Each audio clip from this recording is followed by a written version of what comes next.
David here with Guide Recommended. Thought I'd do a quick little video on tying on flies, but with people with like bad eyes. So, or even in those low light conditions where it's just tough to thread.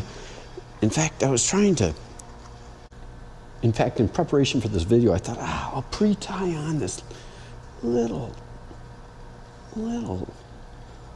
tiny blue wing olive, right? And yeah, hold on. So if you can imagine, seems like when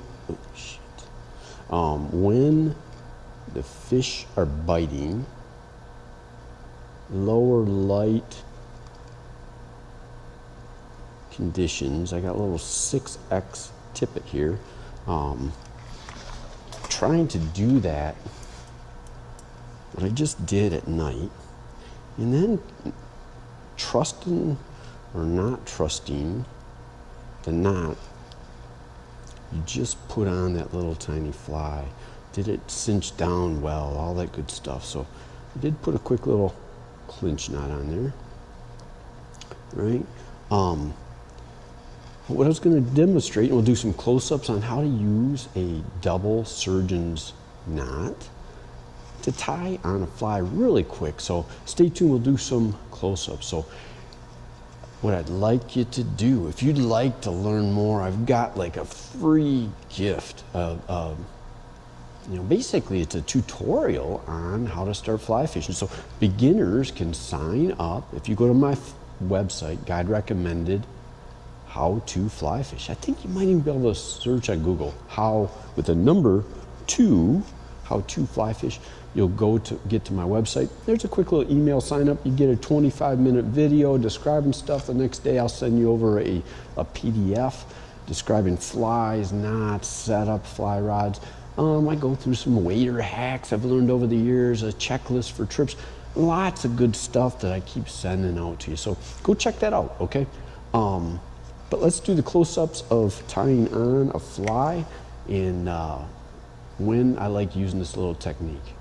So the key to it is to tie on your fly at home and leave about 10 inches of tippet on. So if it's a small little blue wing size, it's either 18 or 20,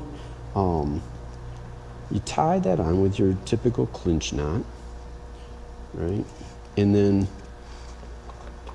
the thought is, let me cut this guy off real quick. The thought is, or the plan would be, is it's much easier to tie a double surgeons in those light, those low light situations. So again, double surgeons, right? Double over the line, loop, pull it through once, pull it through twice. Right, can you see how this would be so much easier? Wet, draw it down, and then you can just work on cutting off your tag ends, right? One tag, 2 tags. And in this situation, you don't have to go too crazy with trimming that off super close, again, because your fly is going to be away from that knot, right? Fly away from the knot. So let's do this again with a hex. So night fishing in Michigan, we get what's called a hex hatch. Big old fly. It's kind of a tradition. You get hundreds of people out bouncing around on rivers fishing at night, midnight, 1 o'clock.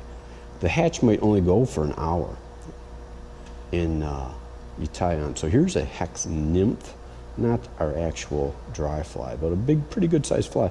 Again, so visualize, dark, midnight, not seeing anything. Sometimes you get some moonlight, double it over, right?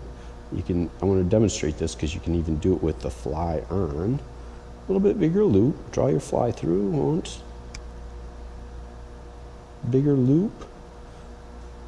Draw your fly through twice, right? Draw it up. Wet. Tighten it down. And then come back and trim your tags. Yeah, I even poke myself, sharp hook there.